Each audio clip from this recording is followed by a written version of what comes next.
Run, party, repeat. Welcome to the East Coast Adventures Dirt and Vert podcast, where we talk all things running, racing, and training to help you get ready for your next big adventure. Learn from our successes and our failures, and have fun at the same time. Join us right here every week with inspiring guests who share their captivating tales from the trails. And remember, nobody cares. Run faster. All right, welcome back. This is the Dirt and Vert podcast. I'm David, and we don't have Matt. So Matt is not feeling well today. He couldn't join us, which is not a bad thing. So we don't want Matt in here getting me sick in the podcast room. So Matt, we'll miss you, but we'll see you next week. He'll get to listen to Davy talk. But we have a very special guest today, Davy Crockett. And Davy's name come up early on in this podcast when we first started it, and he's been on my list for a long time. Been wanting to get him on here, but if you've listened to Ed's podcast or Walt's, you've probably heard Davy's name because they refer back to Davy about the 100 milers, and Davy is the one that has collected a lot of that information and has it stored on one of his websites on ultrarunningshistory.com. But not only that, Davy is also in the 100s club. So I was looking through your ultra sign up. It's pretty impressive. You've been running for, I think you said you started in your mid 40s. You've got just a long list, and I'm sure it's not all of your races, but an extremely long list just on ultra sign up. I think it shows 165 races and over 20 trophies. So not only have you ran a lot of races, but you obviously are a very talented runner too. So if you don't care, will you tell us a little bit about who you are and how you got into running? Well, I am Davy Crockett, and that's my real name. People wonder about that. I started going by Davy when I started running because people would remember my name a lot better. And I live in Utah. I have a family of 6 kids and 14 grandchildren. I was a software developer, but now I am retired and have good time on my hands. So I do a lot of writing, podcasting. I'm the director of the Ultra Running Hall of Fame, the American Ultra Running Hall of Fame. So that's a big deal each year to honor a couple individuals. And I've been compiling all my research and writing into books, and I now have 11 books about ultra running history. So anyway, that's me. But how I got going, back in college, I was a casual runner, I would say. Tried to do it. I remember once I went to the field house and ran a mile in 5:28. So I had some speed, and I ran a 5K and I hated it. So I really didn't run any race until an ultra. So I started. How it started was really a midlife crisis for me. In my mid 40s, I was getting fat and slow, and really couldn't do a lot of activities with my kids as they were growing up. But I would go on a backpacking trip with some friends every year. We'd pick a different place in the West and meet up and go backpacking. And I was always the slowest, and they would charge ahead, and I would always be behind. And so each year I tried to get into shape. And the way I tried to get in shape, I'd run up and down my road for about a mile or two for about 2 weeks before the backpacking trip, thinking that would get me into shape. And but one year, I think it was 2003, I decided that I would climb the most popular mountain here in Utah called Mount Timpanogos. And it's a 14-mile round trip. You have to climb up almost 5,000 feet. And I started very early in the day that day to try to get into shape, and it took me all day, well over 10 hours round trip. And a lot of college students who like to climb that mountain would make fun of me, and they called me the tortoise that day. And I was very offended by that, but I realized they were correct. I was slow, and I just kept going. So I did the backpacking trip in Wyoming that next week. Got a lot of altitude and got a lot of exercise, and I came back and I said, I'm going to go right up that mountain again. And I was stunned that I cut that time in half. Oh, wow.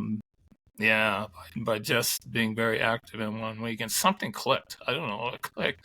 I decided that I would start getting into shape, and it turned. I'd call it very fast packing, long hiking. Is that I started to do? I didn't know ultra running existed. I never heard of it. That was back in 2003, 2004, and I kept going further and further and further. I'd go run the backpacking trips that we would do in a week, and I'd go do them in a day. I was getting very good. And finally, my wife was worried about me going off in the wilderness alone.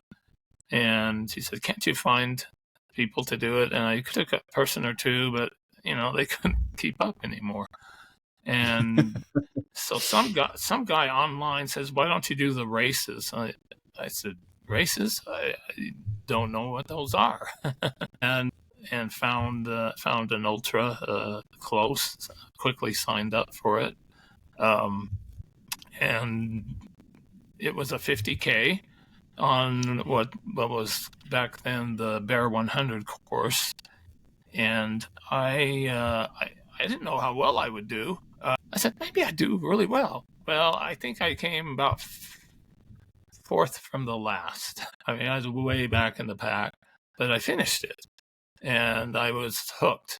And I immediately signed up for my next 50 miler up in Washington, the White River 50, and I came in dead last in that race. I always like to go look at those results and see my name back at the bottom of the results. And then I signed up for 100K and I didn't finish. And I signed up for a 100 miler. I got to 87 miles and experienced my first bonk. I didn't know what was happening. I thought I was dying. I was again in last place, and I got to, and some motorcycles pulled me out of that race. I got back to the finish and watched some people finish, including Hans Dieter Weishauer, who is on the 100 list from Germany, and I watched him. And he was, in his 60s. I couldn't believe it. And I decided that 100 milers were not for me, that it took some human animal that was way beyond my abilities. So I put that aside for a little while and said, I'm way over my head. So a few weeks later, I said, nah. And I decided that I would transition from a fast hiker to a runner, and I had to learn how to do that. And that involved losing weight.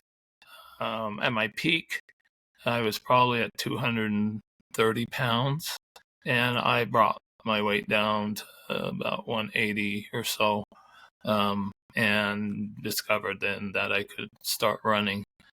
And that spring, I signed up for my next 100 miler, which was the Rocky Raccoon in Texas. And I was surprised that I finished that in, I think, about 26 and something hours. And from there, I was hooked. I just loved the 100-mile distance. And so I started real training. It really took me a couple years to get 100 milers figured out. So I had some DNFs, and as we all do, and figured out how to fuel. I took advice, found a mentor to help me train smarter, and little by little, I started finishing 100 milers. In the early years, I'd do about 3 or 4 or 5 a year. But then they just started adding up, where I got to a point where I could do 1 a month and I could recover within about 3 or 4 days and get going again. And I've done 100-milers within 4 days of each other, and done very well on them. And then actually started winning some races. And then it got to a point where I got to 50 hundreds, and then I had a serious stress fracture in my tibia that I couldn't figure out for a while. The doctors couldn't figure out what it was either. It was a little too close up to the knee, and that was caused by bad shoes, old shoes that I ran a fixed time race, and I think 175 miles on bad shoes, and came away with a stress fracture. And so that put me out for 9 months, almost a year. And then I said, wow, I can still do it though. And then I started piling up the hundreds again, where I could do about 12 a year. And as I got around 75, I said, wow, could I get to 100 someday? So, and that's what most of these 100 folks do, is they don't have it as a original goal, but once they pile up a lot of them, then as they get closer, they set a goal to actually reach the hundreds. And I reached that in 2018, which was a great feeling to do. So I've learned how to do it. I put on my own race too, the Pony Express 50 and 100 out in the West Desert of Utah, and we'll be doing our 20th running of that next month. Yeah, and so that's been an awful lot of fun, to be able to kind of give back to the community. But then what's happened to me is, a few years ago, my knees became terribly painful, where I was bone on bone, not due to running really. I originally injured one of them by skiing, but after you start having operations on them, they kind of wear down, and so last year I had both knees replaced. so I haven't done much in the last 3 years, but Saturday I did finish my first ultra in a very long time, kind of a fixed time overnight race, yeah, and reached 40 miles. And so I was very pleased. I'm not fast anymore. I'm age 66 and retired, but I'm not giving up. I'm gonna still. I love it. I've got a few of my friends that have had knee replacements, and they're just now getting back to where they can run. And I got another buddy that just had he's got a stress fracture in his femur from racing, so he's setting out right now too. So it's what we were talking about not too long ago. It's a fine line of thinking you're pushing through, being tough and getting injured. That's a very fine line you're walking sometimes, because sometimes that little dull ache is something way worse than just a muscle. That's where you at some point, if it continues, you got to go get it checked out. Is that how you finally found out you had that stress fracture at your knee? So what happened is, I had pain, and then it would kind of go away. But you're right, it's that dull ache, a bone ache. And so I said, oh, run another 100-miler. So I wanted to. Yeah, because that cures it, right? Oh, a lot of times it does. You run 100 miles and all your aches and pains go away. Yep. So I went back to Texas to run Rocky Raccoon. I wanted to get my 500-mile jacket, finishing the race 5 times. And so I was bound and determined to do it. But then I would say within 5 miles into the race, the pain just really came.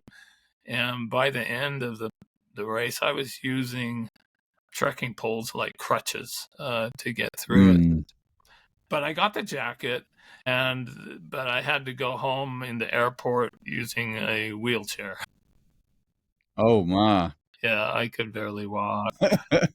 I guess that was kind of humbling there. It was. That's Yeah, and then it took a good month for the doctors to really hone in. When they finally did a bone scan, and it just lit up really bad. I could see, it was a terrible fracture. And so I just had to do nothing for several months. But it was funny I'd say I think it's about 6 months later, without training, I just jumped in and did another 100-miler and finished fine. So I was still young enough where you don't lose that fitness, even though you're just sitting around. So I was pretty stunned. well, you before we started the podcast, me and you were talking, and you said you started really running, when you were like 44. Yeah, about then.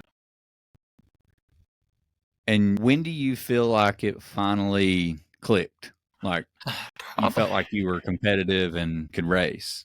Yeah, probably about 5 years into it, 5 or 6 years into it. And one thing that really got my attention is I decided to try one of those fixed time races, where you run around in circles for days. I chose a 48-hour race, 2 days. Oh And goodness! to my surprise, I won with 187 miles, and even beat a couple people who were on the USA 24-hour team. So I figured out, hey, there is something I can do pretty good. Is these fixed time races, but also won several small 100-milers on trails during that time. But I would track how well I would do, and what pleased me is, at least for my age group, I was always near the top. In fact, in my early, I think when I was 60, I looked, and the time I was doing in 100-milers was near the top of the world. So I wish I would have started when I was in my 30s. I think I could have been quite good on that, but I've had so much fun. Well, and it's definitely left a mark with you, because you kind of help, from my understanding, and tell me if I'm wrong here, but like you kind of helped create the 100-100s Club, correct? I mean, is that something that you started, or was it something that a group of you were working on? Yeah, I researched it, and as I was getting up there, I could see some lists. I said, man, boy, I think I'm in the top 20 in the world for the number of hundreds finished, but I didn't know for sure. So it took quite a bit of research and time and to develop the first list that I thought was nearly correct, but it was missing some people in Europe. But what's nice is, once I published it, people pointed out different individuals, and I would go research and use the databases and contact some people directly so I could create this list. And then, so once it happened, I was just surprised that people set goals to make the club. And so, and they would notify me, and so I have a spreadsheet of people who are getting close, a couple in the 90s, I think. And so I'm watching them, and then as they get close, I verify all their races and try to make sure that they can celebrate when they reach that 100th.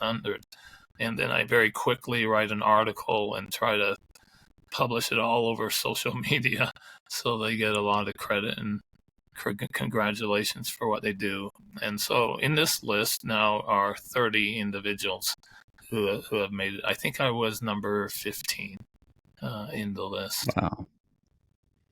And who was your first 100? So the first I didn't know about until probably a year later is, and she's very famous in England, is Sandra Brown.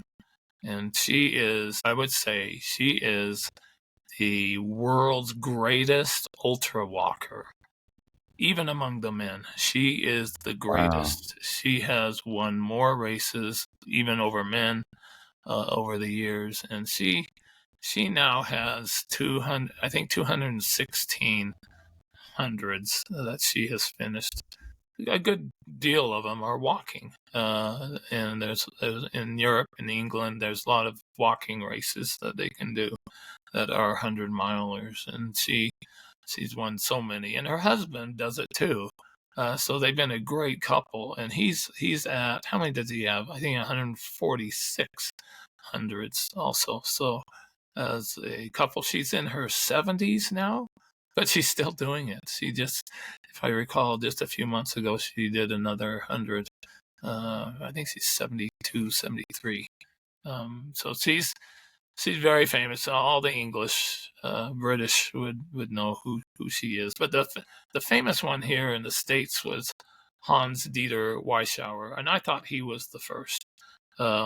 He would do all the tough mountain races, Hard Rock and Wasatch and the Bear and everything hard that he could find. And as I was starting to get going, I would see him, in his late 60s finishing these hundreds. And so I would a lot of times be able to run near him, and I would track my progress race to race if I could be ahead of him.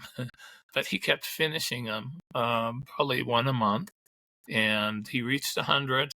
And he finally, before he retired, he's done 140 of them. But he was quite famous here in the West for doing his hundreds, and everybody kind of knew him back then, about 15 years ago. That's pretty awesome. Well, that's a pretty elite list of people. If you only have 30, that's it's tough. It's very tough to do. Yeah. Some people set it as a goal, and they're young, and I go, oh, you don't know what you're doing. You don't know how hard this is, how hard it is to do them often and not get injured. How hard it is to be able to travel to these races, have the means to do it, or schedule them very carefully. The person who has the most hundreds now is the jester, Ed Eddinghausen from California. He has at least 250 100-mile finishes. And he came and ran my race, I think when he had only 2 or 3. And so I got to know him. And at that time, I was running my own race and was competitively very fast. And I remember we tell the story a lot where he was in the lead. I had fallen behind because of the heat. But as the night came, I decided to use a tactic of sneaking up on him by turning out my lights, and it worked. I finally, with about how many miles to go, about 20 miles to go, came up on him, turned on my flashlight, and he was stunned that I was there, and I went on to win that race. And so that's my first meeting with Ed, and we've become great friends and shared many races together. But he's the jester. He ran my race with a coonskin hat to honor me. But he finally that settled. Is awesome. He finally settled on the jester hat and costume, and he's such a kind, nice individual that you can't miss when you're in the races. I got the privilege of meeting Ed in 2020 during COVID. So he flew out here to Tennessee to run a race that I was running in. It was a 24-hour race. And there was this guy running with me in a jester hat. And I'm like, who is this guy? Like Tennessee humidity, running in a huge jester hat. Now, he didn't wear it the whole time, but he wore it most of the time. Yeah, and then he put it back on. He usually has several that he can switch into because I think they get pretty sweaty. Oh yeah. I mean, I ran my first ultras with a very nice real coonskin hat. I remember I ran I ran Rocky Raccoon in Texas. It seemed appropriate to wear a coonskin hat there. I discovered if I wore it, everybody knew who I was. They'd all say, "Hi, Davy," as they would come upon me, except for Hans Dieter, who was from Germany. He didn't know who Davy Crockett was, so he called me Beaver Boy. Beaver Boy, that's Beaver funny. Boy. But I used it. I wore it in Leadville and I think Wasatch. And after that, I just sweat in that thing so bad. I'm not going to wear it anymore. Yeah, I wonder if you triggered something in Ed to start the Jester hat, then you might have influenced that. But yeah, I'll never forget. He was the nicest guy. He finished right in front of me. So we were like second and third. We were both trying to get 100 miles. And he had just finished before me, and he was sitting in the chair, and I went over and sat down beside him and was talking to him, and we'd just both finished, and he was the nicest guy ever. Then we get him on the podcast, and he talked for a while, and I didn't get to see this part, and you probably have, because out west, he wears it a lot more, but he said in the East he just can't do it. It's too humid. But he wears a suit when he runs out west. And he doesn't wear a suit over here because it's too humid. So he said he tried it one time and it made it just a couple hours. No, I haven't got to see him run in his suit, but he said he just gets the cheap suits off of Amazon and he has fun with them and he runs in those suits now. That's been a few years since I've seen him in person. So what triggered the what triggered the hat? It was just my hat. Yeah. The coonskin hat. Well, I'm Davy Crockett, and it makes sense to wear a coonskin hat. That's so funny. And like I say, is people, especially in races where you go out and backs, people very early on. I mean, nobody knew me. I just entered ultras. In fact, it was my second 100-miler. I wore it, and I'd say half of the people would greet me. Say, "Hi, Davy," and then in one loop I took the hat off, and nobody greeted me. So I said, "That was your trademark." Yeah, I've got to keep wearing that thing. Ultra is a small community, especially in the West back then, 20 years ago, and so we all got to know each other pretty well. A Colorado crowd, a Utah crowd. And we would go the same races, and just a great community of friends that got to know. And I'd look forward to races and seeing all my friends. It definitely is a very small community, even now. I mean, it's growing, but it's still just an absolutely small community. And it's funny, most of my social media is like runners at this point, and you feel like it's this huge community, but it's really not. Yeah. You just get used to seeing people and talking to people, and that's all you talk about is running, and it makes you think that it's a big community, but it's still less than like 1% of the entire population do this. So it's still kind of cool to see, but I do love the fact that much younger people are starting to get into it. You see, we had a girl on here a couple weeks ago. She's just turned 19. She's finished Badwater twice, and she's already done a dozen 100-milers. And I'm like, she started when she was 16. So it's really inspiring to see that, like, it's Davy and Ed and Katra and all these people that have inspired so many younger runners to start getting into this sport. And I think it's just gonna keep growing at this point, but it's still just so small, like it really truly is. It's kind of cool.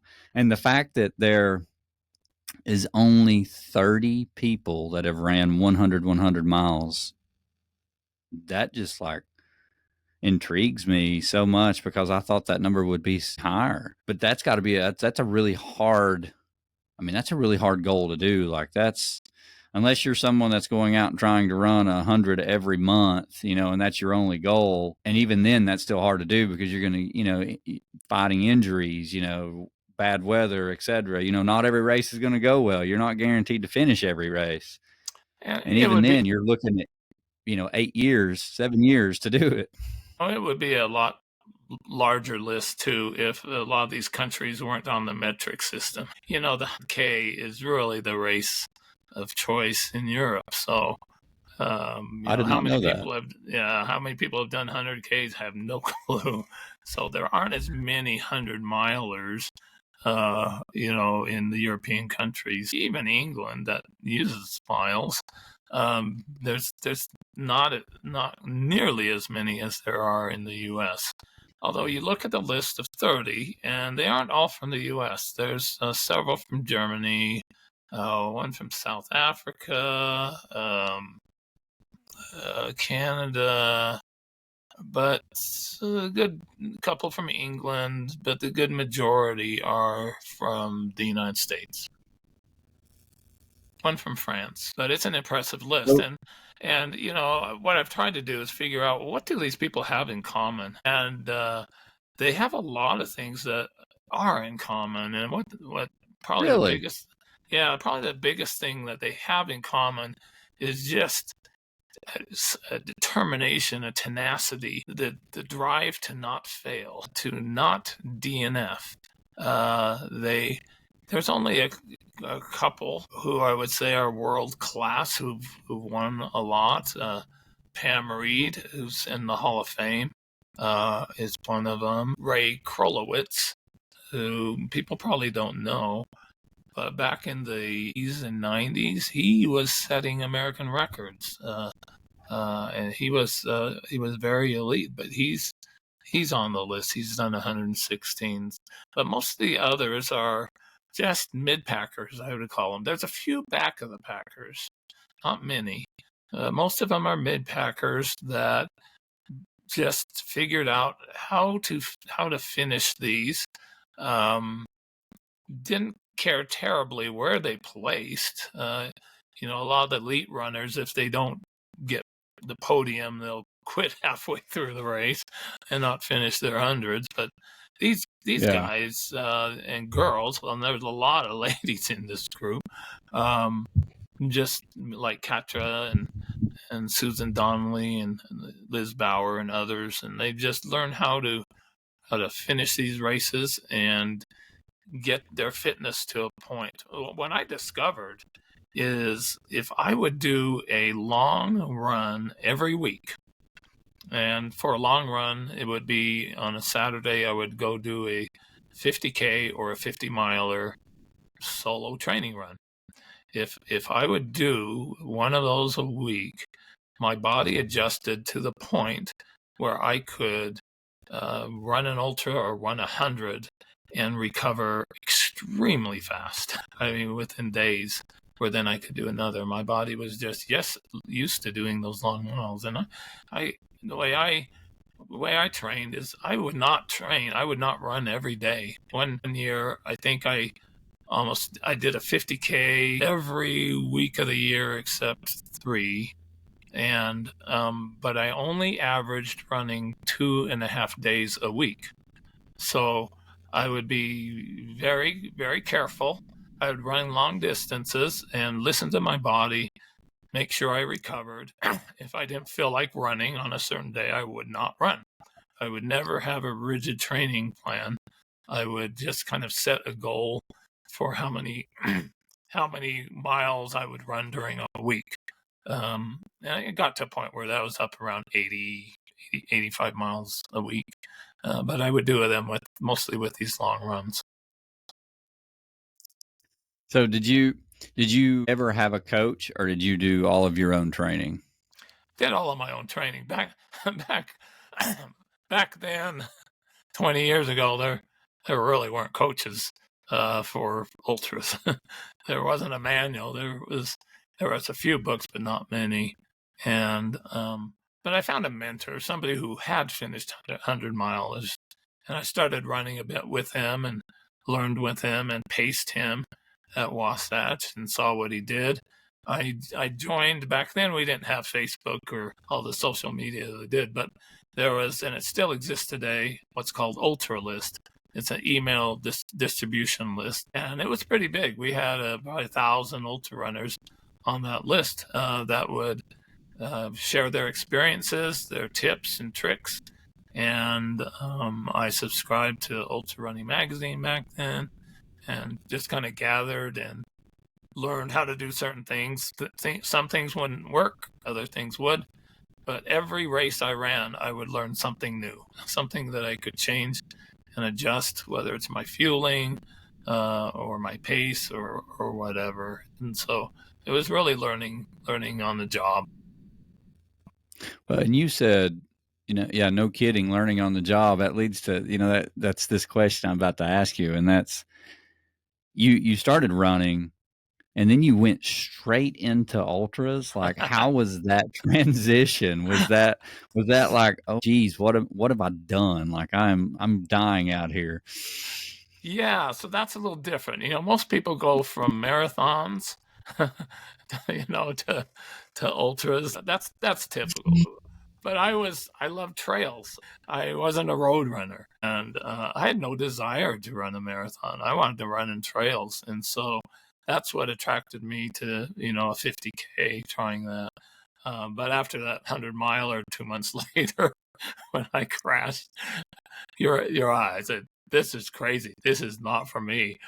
And then I finally figured out, no, I've got to learn how to run. And so I had a friend who was a very elite ultra runner. He gave me advice, and I just started doing better running training. But it's kind of funny. After I had finished several hundreds, just for fun, I said, well, let me go try run a marathon.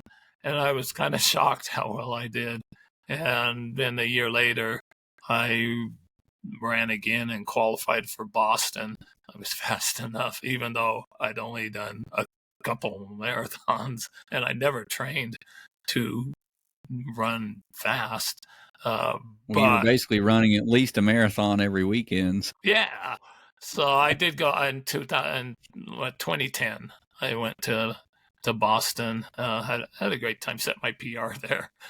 And I think since then I've only done a couple other marathons. I did run a marathon 2 weeks ago just to see what I could do, and I'm going to run one Saturday again, trying to get my legs going again. I say testing those knees out. Yeah, let's see what they could do. I mean, the marathon I ran last month was, I think, 5.5 hours. So I have lost all my speed with these replaced knees, but I'm hoping to get some speed back. A lot of it though is just being out there, just having fun, being around people. You should bring the hat back, Davy. You should bring the hat back. I should. It's time to bring it back. But I also have to come to grips that I'm 66 now. Have you ever heard of a gentleman named Rob Apple? Oh, yeah. I know Rob. Rob's finished more ultras than anyone in the world. And so Rob runs all of our races. We talk to him all the time. I've had him on the podcast, me and Matt have, and he's just an outstanding guy. But I've heard him mention your name a few times too. And he'll say the same thing, though. He's like, I'm just not fast. He's like, I'm just out here to have fun. And what I love about Rob is he'll finish one of our events and he'll share 30 pictures that he took during the whole time he was in the event. And I love it because I don't get to see a lot of that as a race director. So I'm getting to see his pictures of, the people out on the course and the things he's doing and having fun. And I just love it because not a lot of people do that if they're like racing. But man, he's just out there having fun and he's completing his ultras and getting it done. And I love seeing all of his posts because it sets me back to where I can be like, oh, I missed this. And I just love it. Yeah, with all the races he's done and all the races I've done, is amazing is I've never met him. Really? We have never crossed paths that I could tell. We're going to have to get you all to one of these events together. That's the goal. I told Rob on the podcast, I said, when you get to, I think it was 900, I said, we're going to throw you your own event to celebrate 900 or 1,000, whatever you want to do. And if we do that, we'll have to invite you so you can come run with him. That'll be fun. Yeah, I hope to be able to do it. I've done some training runs on trails, about 50K so far. Really slow, but I'm just thrilled to be back out there after. Oh, I bet. How long were you out? These knee replacements, I got them within 2 months of each other. I gotta admit, it felt like I was dying. I felt like I had done the wrong thing. Oh, Maybe, really? yeah. And That's hard. I'd say for months, it was on the couch. I mean, I would do lots of walking, but it felt like I lost my former life. But after a year, all of a sudden something happened, and I think the real trigger is I tried to ski again. Uh, You and when, skiing, apparently. as a youth, I was a very good skier, very good skier. I gave it up when I started running, though. I didn't want to injure myself. But so I went with my old backpacking buddies. We went skiing here in Utah, and they got me to the top of the mountain, and I was terrified. I didn't know what these crazy knees were going to do. And the first run was just scary, but by the end of the doing just fine, and I caught the bug. Before the ski season was out this year, I had gone 17 times, and Oh, I was man, that's so almost, awesome. yeah, it's almost to the ability I was back in college. So I was thrilled that even with new knees, where you don't have to bend them as far as you ski, even on moguls. So and then after that, I said, well, let me try running. And it was slow. It was depressing. I would run on a trail, a paved trail here in Utah, and everyone was passing me. I couldn't keep up with anybody. And so it was really hard. But little by little, I would watch, I would run a 5K training run. I'd keep my time, and I would see that approaching 30 minutes. And I said, well, let me go race a 5K. And I mean, it wasn't, I used to run a 5K in 19 minutes, but I did it in 29 minutes or 28 something. And so I said, I think I'm back. I think at least for a 66-year-old guy, I think Absolutely. I can start at it again. I know 30-year-old people that'd be happy to run a 29-minute 5K. It's you kind of came full circle though, like you're back to like when you were first backpacking up that mountain. That's correct. That's what I feel like at times. It's like, because I did go back up that mountain for the very first time. Was it last week? I think it was last week. And, it took me 7 hours on round trip. And that's compared to my fastest time when I was in my prime. I would do this crazy thing in 3 hours and 10 minutes was my fastest time. So it did bring back memories at that time years ago when I was just setting out again, and that's okay. I'll get better. Well, I'm gonna say you're gonna get faster. I have no doubt. Working them knees back into where they need to be. Yeah. What was so you've done, obviously, how many 100-milers have you done total? I'm stuck at 108. 108. And I'm going to ask you a couple of questions real quick on your 100-milers. So, because I see that you've done Hurt 100 and you've done a couple other hundreds that look hard, but what's been the hardest 100-miler you've done? Probably the hardest I did was the first year they held what's called the Mogollon Monster in Arizona. And that year, it was the first year they held it. It was really a 109-miler. And the course they took us on was it was pretty bad, and it was hot that year. And I almost quit several times, but I just kept charging along and got it done. But at one time I did write an article ranking all my hundreds from hardest, and I thought back then that was the hardest for me. What do you think has been your most memorable one? Well, my most memorable one, I very, very rarely run with pacers or even crews. But one year I took my backpacking buddies to Leadville, and the week before Leadville, we all backpacked above 10,000 feet, the Maroon Bells, for a week, and that acclimatized me. And during that Leadville, I was shocked how well I did, and had a great time with my pacers. And what a great time is for me with pacers is being able to drop them. Meaning, I love it.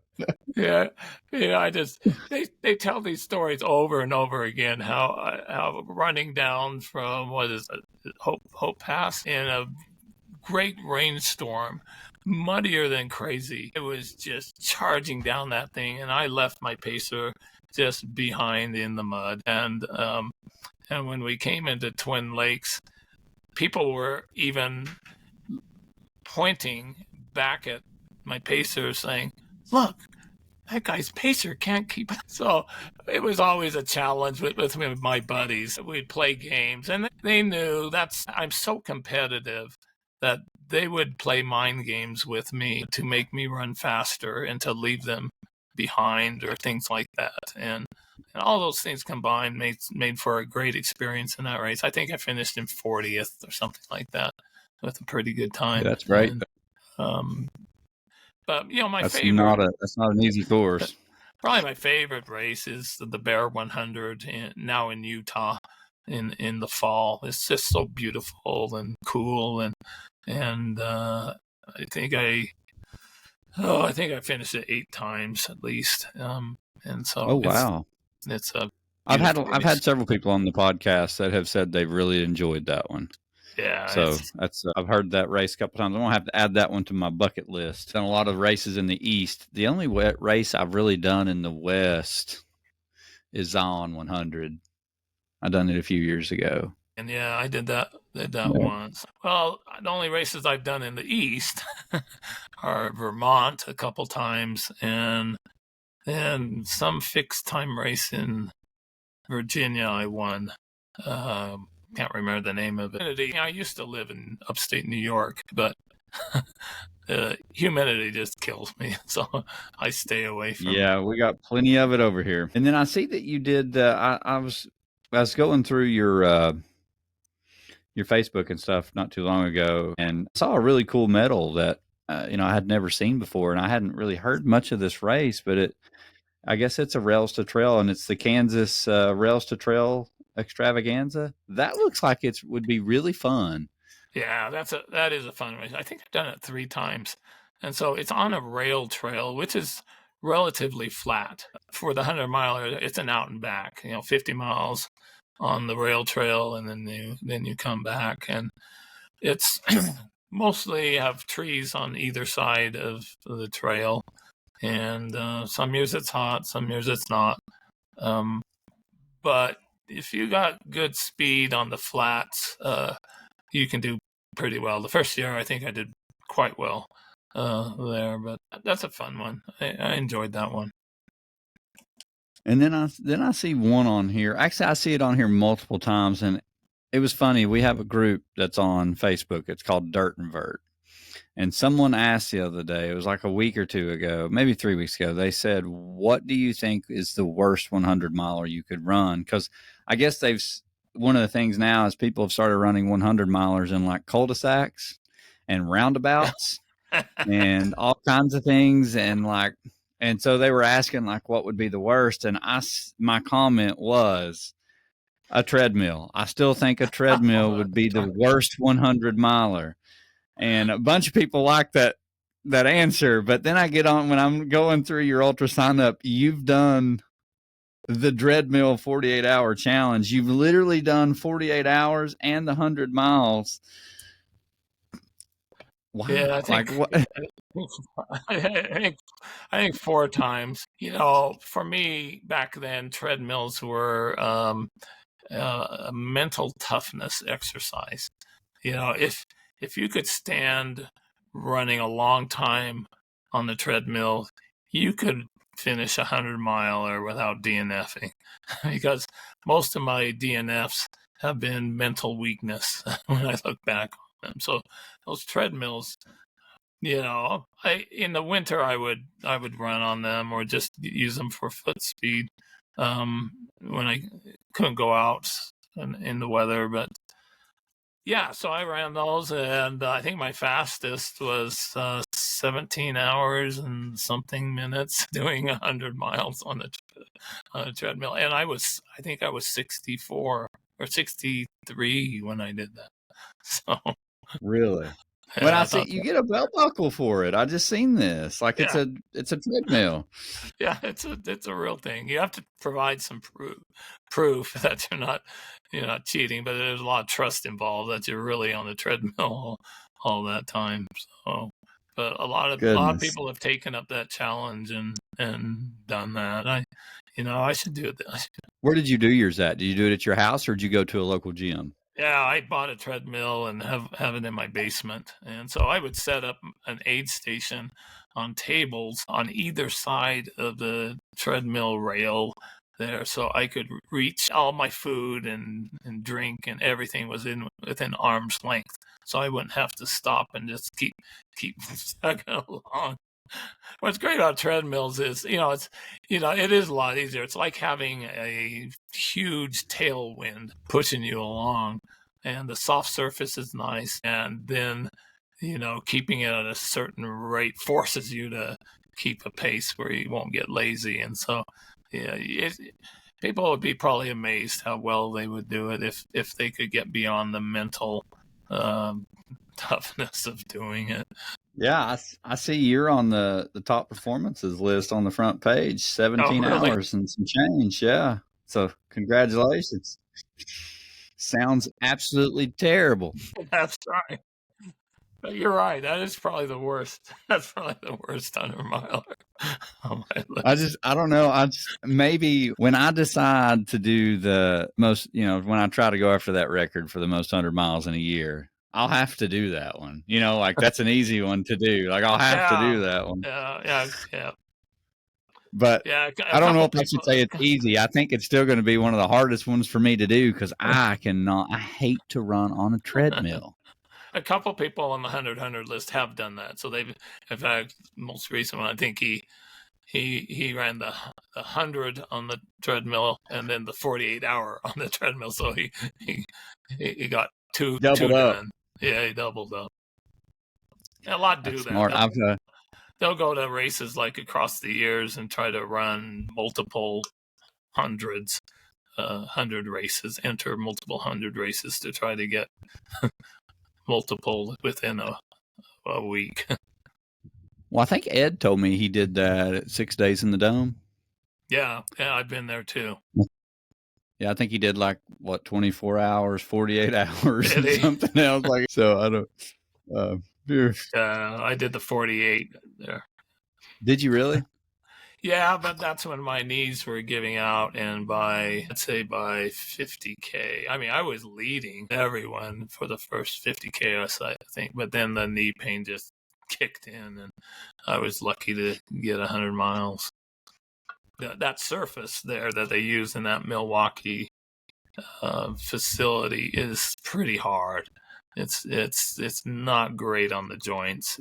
They keep it pretty cold in there too, like 60 degrees. Oh yeah, and then I found I had to go out to the sunlight just to get some sunshine, and it was because it's that temperature is great for someone that's trying to break the 100-mile record.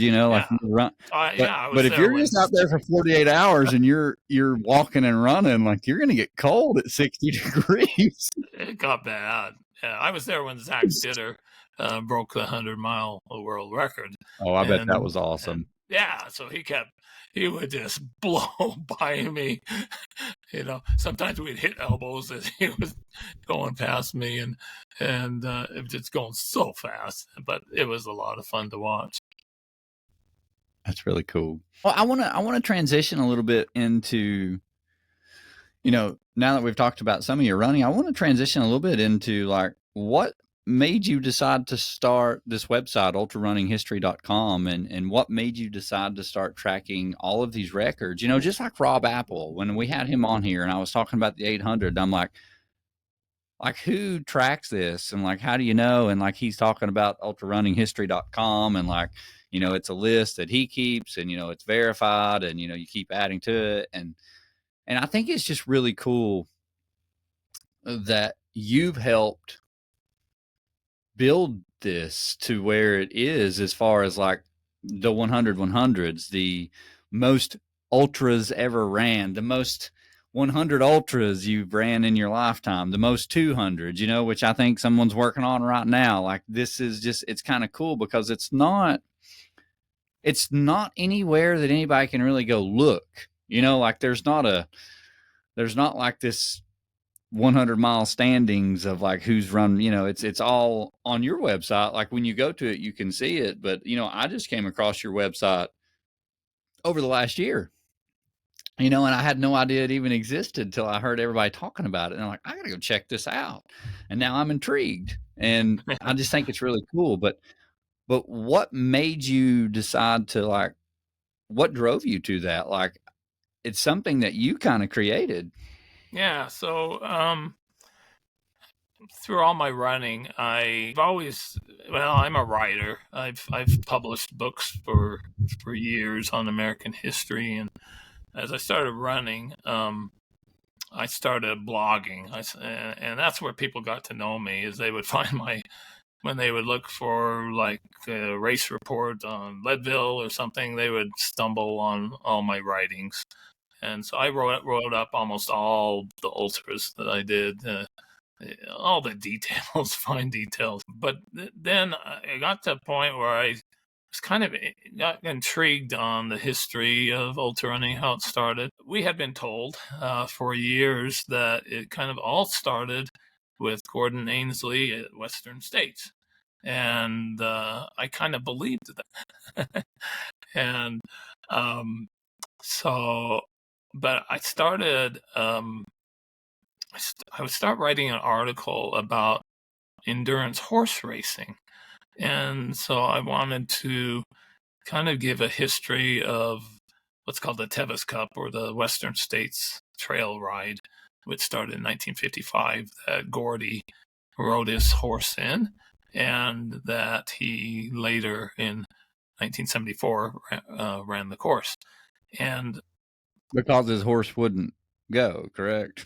I think I read the story. Yeah, that's actually not true. What happened was the year before his horse gave out, became lame at about mile 30, and he gave away that horse to his girlfriend, and then they broke up, and he didn't get the horse back, and he never got a horse for the next year. And so the year he ran it, he didn't have a horse. So he didn't have a choice. Yeah, so they said, why don't you just run it? I mean, because he's so heavy, he would have to run half of it anyway, because the horse he couldn't ride the horse up those hills. He would have to pull the horse from behind or from in the front. And so he would actually run quite a bit of the horse. But what I discovered as I was going through newspapers, is that 2 years before then, in 1972, 7 people also did the course on foot and finished it before him. And Gordy watched. He wasn't the first.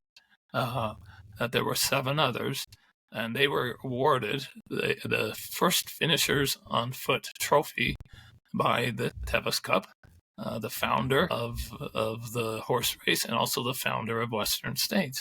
So I go, what in the world?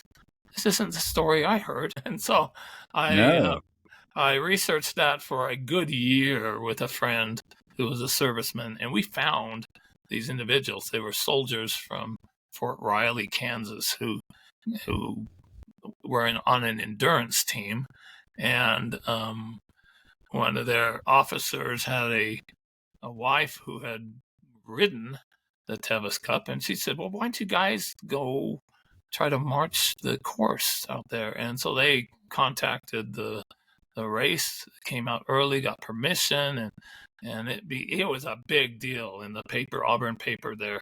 And so when Gordy did it 2 years later, he only got a small little mention. And it wasn't until several years later when Western States started marketing his story that then it kind of exploded. You know, they'd say that he was the first that ever did it on foot. And then it evolved into Western States was the first 100-miler ever. I researched that. And then, you know, to make a long story short, I have found over 1,200 individuals who have finished 100 miles in races before Gordy did. Our sport. Wow. Our sport did not start in 1974. It has existed for 2 centuries at least. You know, when I got the idea to go long distance on my own, I didn't know there was ultras. Well, the same thing back in those centuries.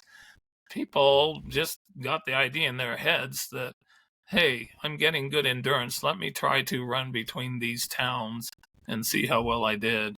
And sure enough, they did it. And so I started compiling and trying to help people know. I was appalled that I was running races with legends of the 70s who nobody knew about. Nobody knew their American records. Nobody knew their world records. And so I started writing about them and started a blog, ultrarunninghistory.com.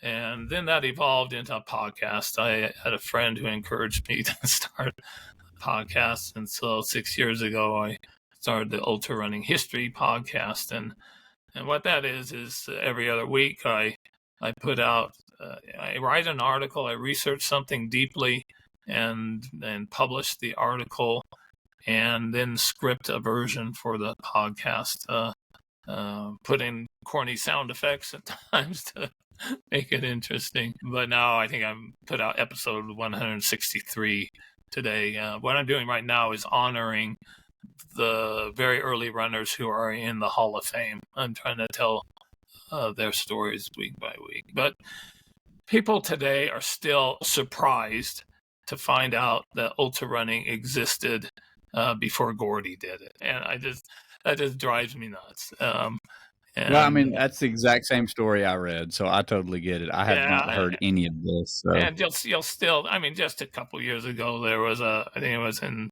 Runner's World or some article that said, was entitled "The First 100-Miler," and I go, oh my gosh! So I've published 3 books about the 100-mile history, and it took 2.5 books to get to the point where Gordy ran his 100.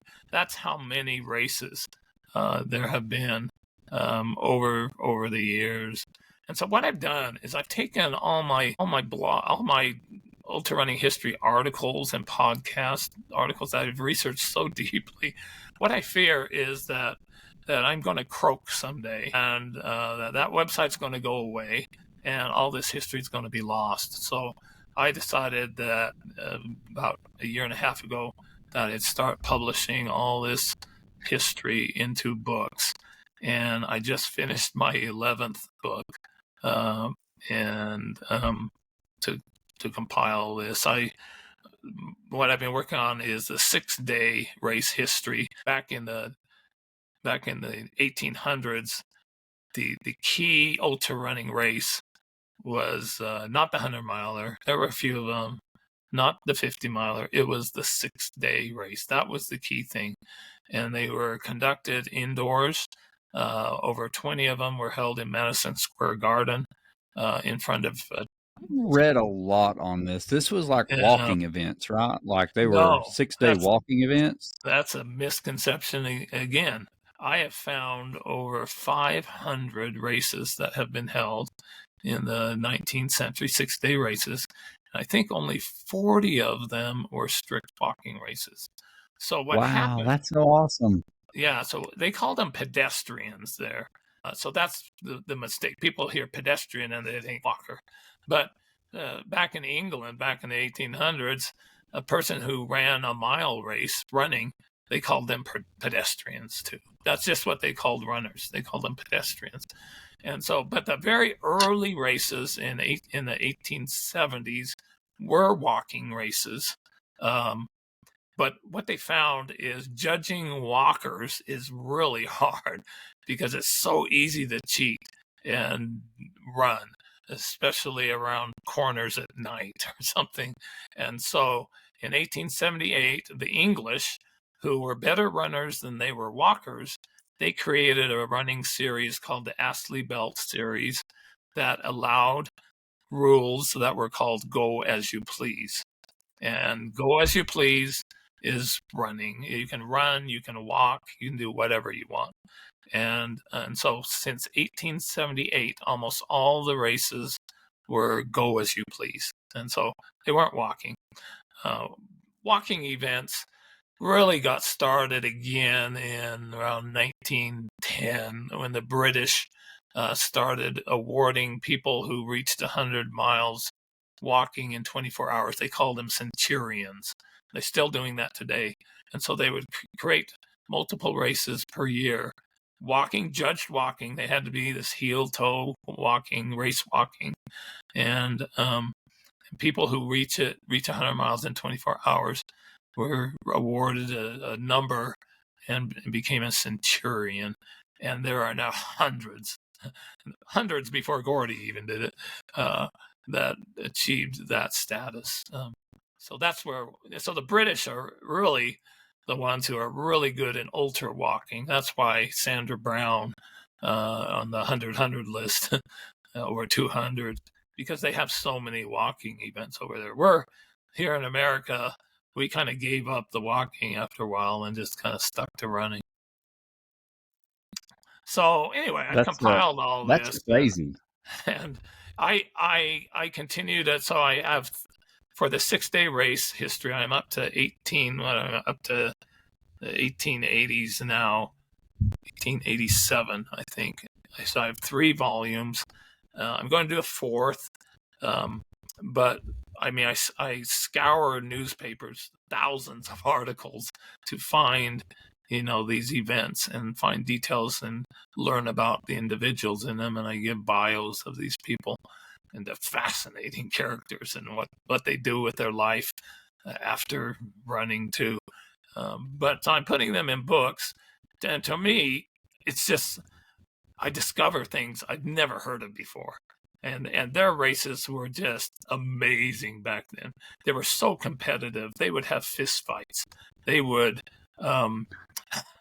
they were wagering races. So the public, 10,000 people would come to do. It's like fantasy football. They would wager on runners to do certain things, either win the race, but they would do all these side bets like how many miles they think they'll do, or if this race runner's going to win above this runner. And so they would, millions of dollars back then would change hands over these crazy ultra running races. And so then it became, corruption was involved. Then they started bribing crews to have their runners purposely quit or things like that. And so it's just fascinating. And then what the public would do, the public would try to make runners fail. One guy put chloroform in a bouquet of flowers and had the guy sniff it. And then he got so sleepy he couldn't, things like that. Some runners would have to have bodyguards. One guy out of the audience threw a brick at a runner to make him. And some people would just jump out of their chairs and come and assault a runner. So it was a crazy era. But these guys made a fortune. I mean, what they would win in just one race is equivalent to $500,000 to us. So they would, so they would have a fortune that most of them would blow by high life, or they would start wagering on themselves and lose their money. But so to me, it's just a fascinating era that you read my books and I had to do one book called Strange Running Tales that that collects the most bizarre and crazy things all in one book. And it's just a fun thing to read about all the crazy things they were doing back then. Where can people find your books at? So they're all on Amazon. If you go to Amazon and just put in the search box, I think Ultra Running History, you'll get there, and they're all collected in what's called a series. So you can get to a page that has all 11 on them. But they're a lot of fun. The most popular one, though, is a book I wrote on Grand Canyon rim to rim history. My favorite place to run is in the Grand Canyon, and I've run over 1,000 miles in the Grand Canyon. And rim to rim, I started running it almost 20 years ago, when hardly anybody was doing it. Although in the 80s and 90s they had races across the Grand Canyon. So I wrote a book kind of telling the whole history of going rim to rim, how the trails were created, the crazy bridges they constructed, the people who died, all sorts of things in this book, and that book just keeps selling and selling and selling. People who like to go to the Grand Canyon. Well, that's great. So, and also on your website, though, you have these records, correct, for like the 100 milers. You have kind of like, I was gonna say, you have like a list of all of the runners and little bios with them, correct? From what I saw of like who they are. So there's you can find an article on my website or on Google. If you Google 100x100 ultra running, you'll probably find the page. And so so a very long article, have all 30 listed. And then I do a little bio on each of them. And so that can help you kind of compare and understand each of them and how they accomplished it, what races they ran, and I have pictures of each of them. So pretty fun. Eventually I should probably write a book that compiles all these people together, because they're all fascinating. That's definitely become like your life's work, your passion, which I think is really cool. I mean, you've just got so much in this website. I've been looking at it over the last few months, and there's just so much in there. It's very intriguing. Well, it's a rich history, and most of my stuff is before 1990. Yeah, I love it. I kind of shy away the real recent stuff because that's not too well. It is history, but all those people are living, and I have to get their stories from them.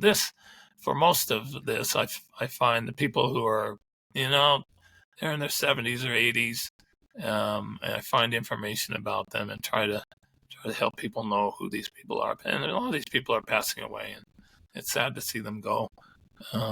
But if you spend some time in there, I think you'll be extremely surprised that our sport did not start in the Sierra Mountains by any means.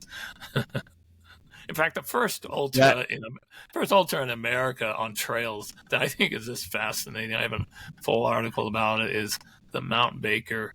They call it the Mount Baker Marathon, but it's actually a 50K or more, where the runners would run on trails, run to the top of Mount Baker in Washington and back. And that was in 1912, 1913, running on trails as an ultra. So people need to open up their understanding. And also you have to understand is, before World War II, most of our country was not pavement. It was dirt roads and pavement. Valid point. So they ran races, including Race Across America.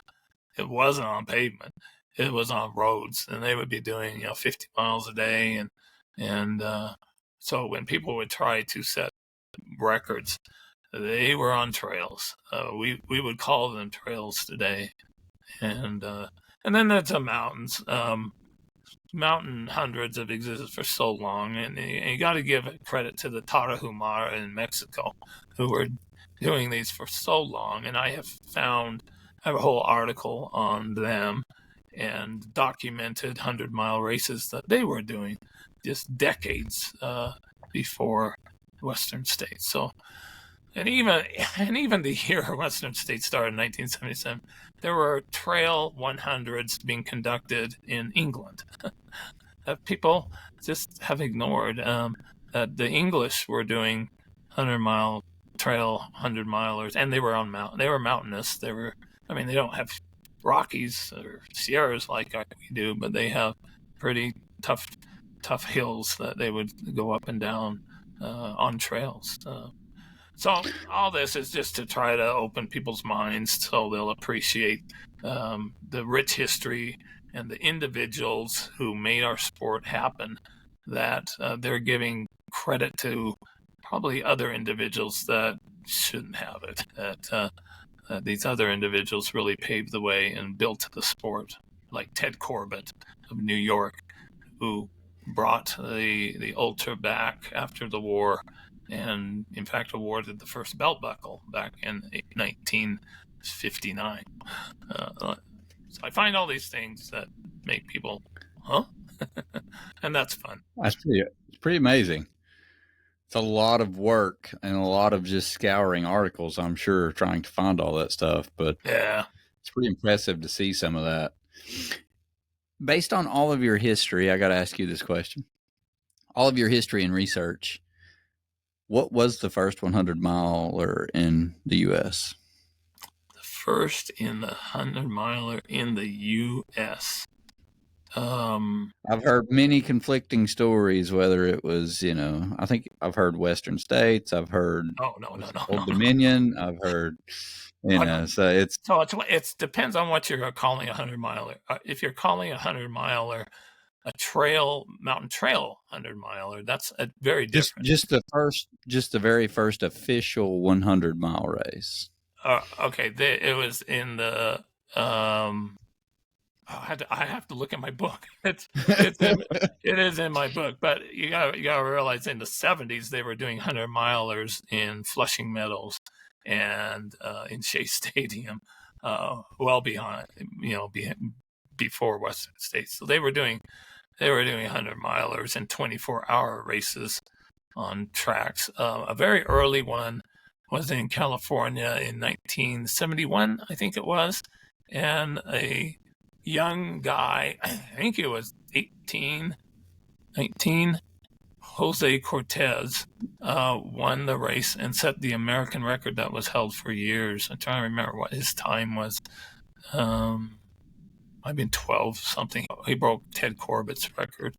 Wow. Ted Corbett in the 60s went to England and ran a 100-mile race there in 68, I think, and set the American record on a track there. You're talking 12 hours. You're talking 12 hours in a pair of flat running shoes, no special gear, cotton socks, and no shaving cream. You're drinking whatever you can find with food. So that's really impressive. Like, we are very spoiled now. We've got carbon plated shoes. We've got super thick foam shoes. We got all kinds of anti-chafing underwear and creams, and like, to run 12 hours in the 60s or 70s is a whole different ball game. That's impressive. And so there were people who would do 100 miles in the early 1900s. A lot of them were solo 100-mileists. Fewer races. I think I did document the first race. I have to look it up. But they were doing lots in England and crazy races in the 1800s where they go well over 100 miles. The craziest races was called the Barclay Challenge, where it's kind of like last man standing races. They'd have to do 1 mile every hour for 1,000 straight hours. And a guy named Captain Barclay started this craze, succeeded, and then just dozens and dozens of other people also did it, and they would try to make it even harder by having to do a half mile every half hour, or a mile every half hour, or a quarter mile every 10 minutes, and so forth, for a thousand miles. And so they would go on and do these for well over a month. First, they were all done outdoors, but then they brought them into. One guy did it in his saloon. I think he had to do 45 loops in his saloon to reach a mile. So really small tracks they did it. But that was kind of one of the real early crazes of ultra running back in the 1800s. That's a lot of fun to read.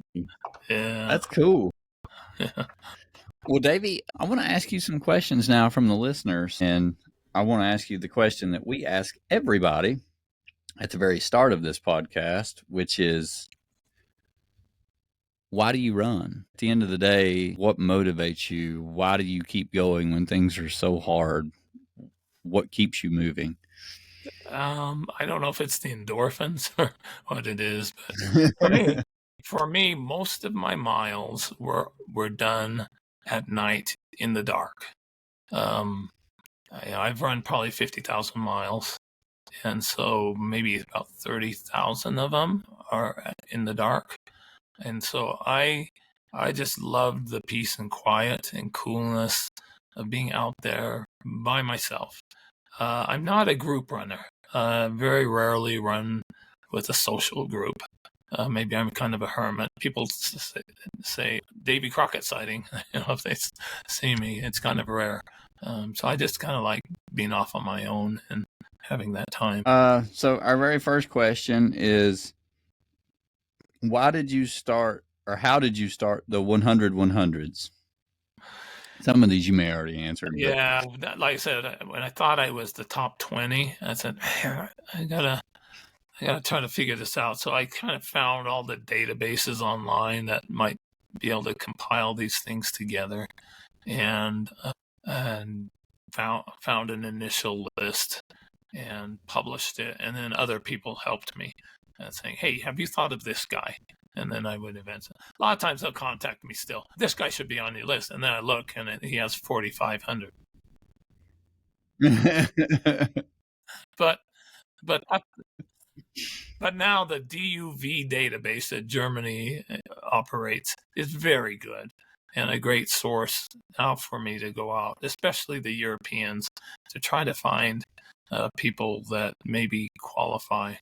I've also tried to add these these pedestrians from the 1800s to see if any of them could make the list, but so far the closest is a guy who did about 84, and most of those weren't hundreds. Most of those were at least 300 miles. So.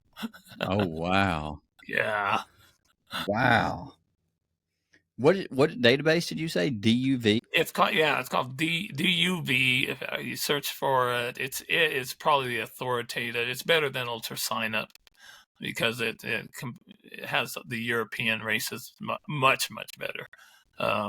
And so they have a staff. It's all volunteer, and they've kept, the database. When I do the Pony Express 100, and when I finish that, they contact me, and I provide a spreadsheet, and they put it in their database. And so it's probably the best place to go. And so when somebody says they're getting close to 100 hundreds, I go look in the DUV database, and I'd say I usually find 95% of their races there. If they have some oddball ones where the results weren't published well, we investigate that and add those to their list. And it's called the UV, like THE? No, E as in David, DUV. I don't even know what that stands for. It's some German. Yeah, it's trying. Yeah, well, that's cool. I didn't even know this existed. Yeah, so I just learned something new today. All right, next question is, when you first started running, how did you sign up for races? Oh, yeah, we didn't have ultra sign up. We hardly had the internet. It was, I mean, when they did it in the 70s, it was even harder. It was all word of mouth. They didn't even have Ultra Running Magazine back then. Nick Marshall started what's called the Ultra Distance Summary, which he would put out a yearly magazine that would kind of list the upcoming races for the year. But the way people found out about him back then was word of mouth. When they would run a race, somebody would say, "Hey, you should go run this race too." And so when I started around 2004, it still was a lot of word of mouth, little internet, but Ultra Running Magazine was there, and so they would be very good about listing races. But then I'd learn about them, and of course try to run races that were nearby, so I wouldn't have to get on a plane or travel too far. Yeah. All right. Next question is, when you are verifying the 100s, do you ever have problems finding all of their races? And if so, how do you handle that? It is. Yeah, it's hard. The guy from South Africa, I'd say half his races weren't in the DUV database or Ultra Sign Up. So what they usually do is I send them a spreadsheet of the ones I've found, and I say, okay, I think you're at 93. And they'll say, no, and so I'll investigate, see what's missing, try to find race results for that to, give some verification. But I do also trust these people. These are really good people that are among these individuals. But I do have rules for what counts as these. One of my good friends is kind of mad at me that I don't count his solo adventure training runs that are 100 miles. I don't count those. Most of us have done those, but that's like when people ask me how many marathons I've run. I don't tell them 400 because that's how many marathon or higher training runs I've done. Yes. I say 8. Same thing with hundreds. I don't list all my other ones. And so also these hundreds have to be completed within 48 hours. That's kind of a standard that has been used by some others for their lists.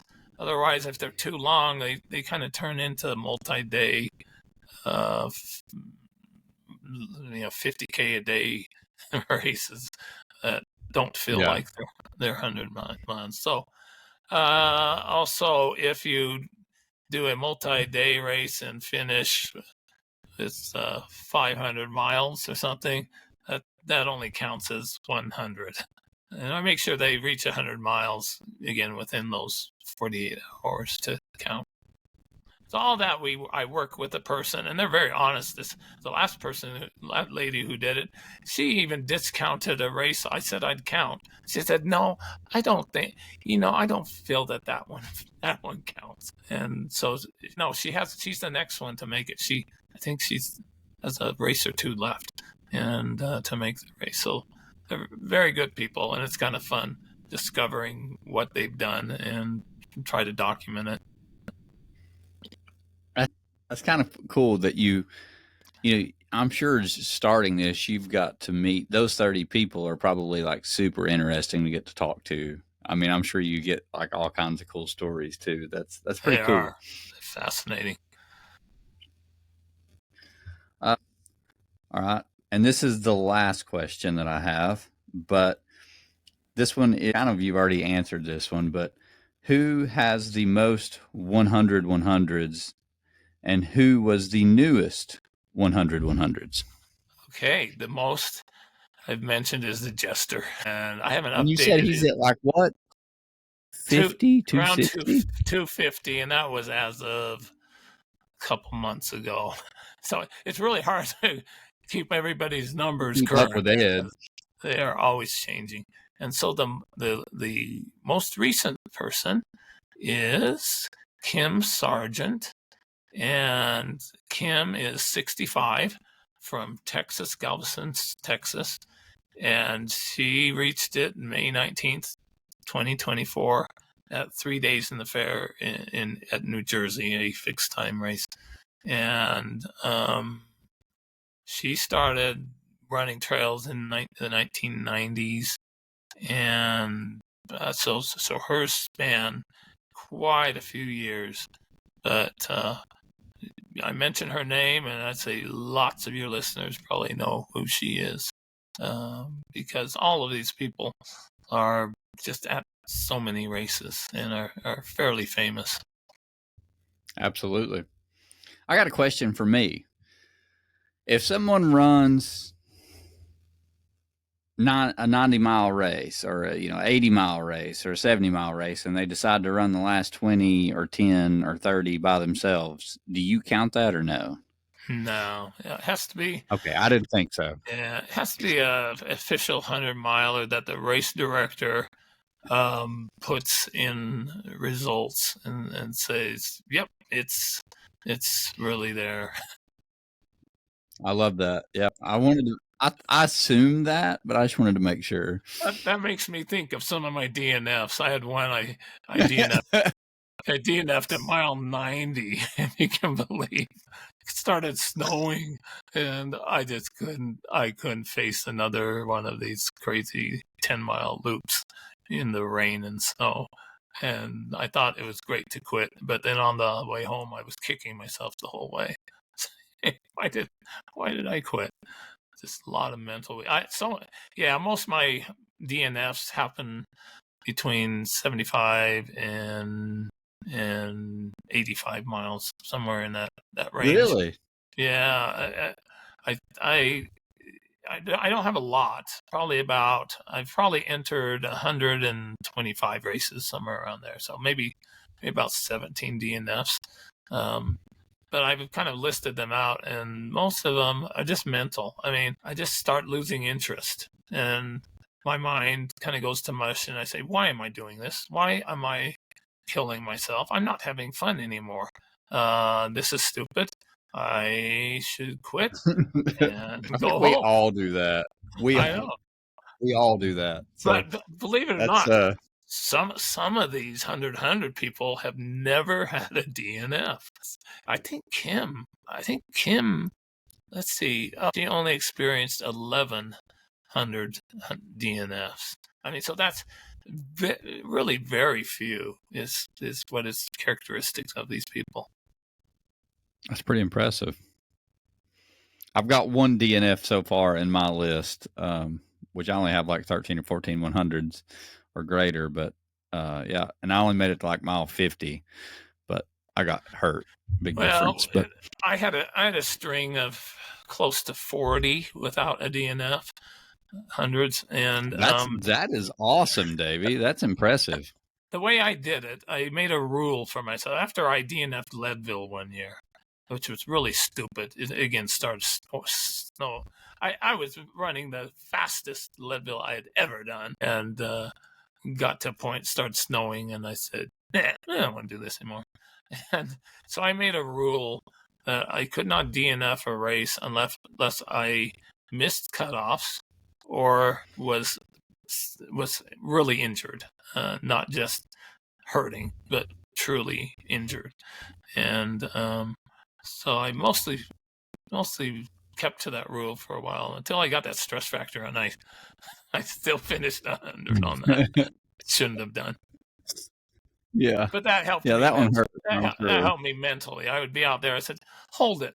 I've spent all this money. I've traveled all this far. I've done all this training. Why am I thinking about quitting when I only have 15 miles left? Come on, let's get it going. Yes, I'll be slow these last 15 maybe, but let's keep going." My goal was always to be able to still have a running trot past mile 70. So, if I could. That's a good goal to have. I hated walking. I would never think of walking the last 25 miles of 100. That would just kill me if I had to do that. I mean, it's a whole different ball game when you walk that many miles. You find a whole new Yeah, level of pain and a whole new level of pains you've never felt. that's right. And blisters like crazy. So Yes. I've, I've done some hundreds by running 98 miles of them, and have learned, and I just enjoy, and my body does better if I at least have a trot. And I never learned how to do a fast power walk. In the ultra I did this last Saturday, there's one lady, man, she is just so fast. This walk, and my trot just could hardly keep up, and I was just envious of her having that skill to do, but I never had that skill, so I've always been a trotter. Yeah, same here. I remember I was running in Ball State, and there was a guy. I mean, we're over 100 miles into this race, and it's at night, and probably we're at like mile 120, and I'm running, walking. You know, like, because I mean it's 300-mile race. I'm not going to run the whole thing. Like Yeah, no, that's I'd the way to already. do it. That's the way I do it.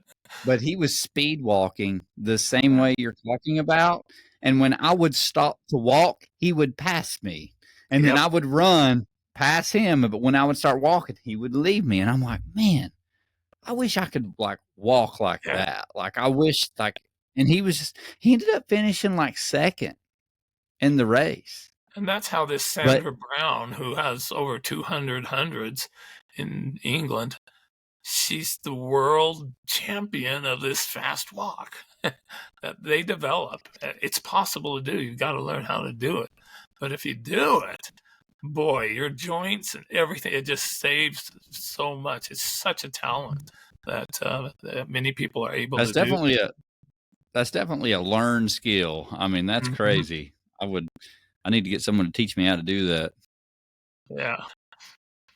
Well, Davey, thank you so much for all your time today. This has been really cool to listen to the stories and also just learn how the website, the records, all this came about, and learning about you and your experiences too. I mean, you're obviously a legend in the sport with over 100 100s, and you're in a very small club of 30 people, which is really cool. I hope one day I'm in that club too. I know that there's several people that is in this region that the 100 100s is on their list, so that's kind of cool. And that's something that you've inspired across the US and probably other countries too, so that's kind of cool and really impressive. But I just want to say thank you. Thank you for taking the time to be on this podcast. Thank you for all the work you put into your podcast and into your website. For people that have not been to his website, please go visit it, ultrarunninghistory.com. It is really cool. You can also get on there and look at all the bios of the people that have ran 100 100s or more. And you'll see a bunch of talented people on there.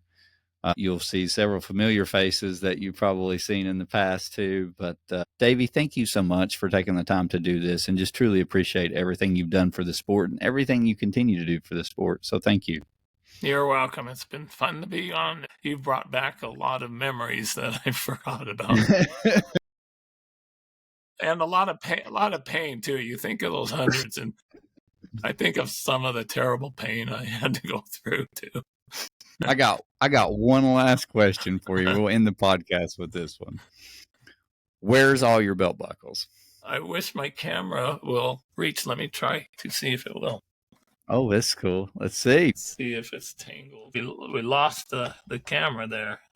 It's fine. I'm sure you can hit the button and turn it back on. But I know Ed was telling me. What I have, it took me years to figure out how to put them in a shadow box. And so I have 2 shadow boxes that have all these belt buckles. Now, not all races gave out belt buckles, so there's probably 80 something belt buckles. I mean, some races I did gave out a rock. Well, you'll have to send me I'll a send picture. you a picture. I will. So I'll put that on the social media post because I want everybody to see this. This is cool. I think Ed was telling me he carries his around in like a 5-gallon bucket or something. I can't really remember what he told me. Extremely heavy. I think I weighed mine and they were like 25 pounds or something crazy like that. So his must have been. 50 or 60 pounds. Well, Davy, thank you so much for your time. If you don't care, hang on for the podcast just a minute after we say our goodbyes. Me and you'll talk for just a second. But I just want to say thank you one more time.